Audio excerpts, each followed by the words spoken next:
Good morning everyone, it's Senior with Sweet Earth, and I'm coming to you Monday morning with my Sunday Stroll video. I put it off till Monday morning because we were having some torrential storms here this weekend, and I thought it better to just show and review what damage, if anything, resulted from the storms and the work that we have to do as a result.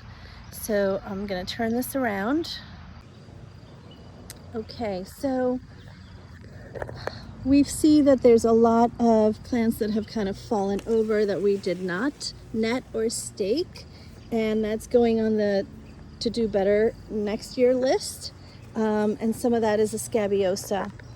So here we have a row of scabiosa that has fallen over due to the rain and the wind.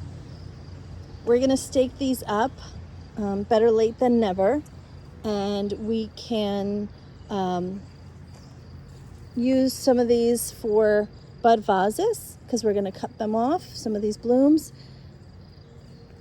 but they will continue to set new blooms, and this time they'll be staked. The other thing I noticed is that as a result of all this rain that we've had well over a week's rain, the weed pressure is unbelievable. These weeds have just sprouted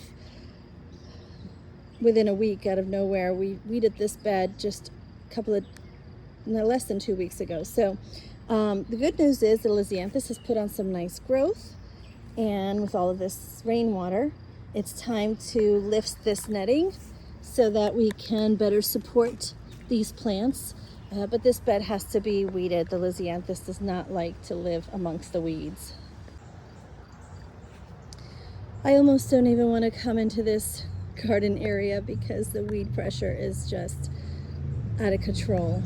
This is our flowering oregano that has been completely flattened by the rains.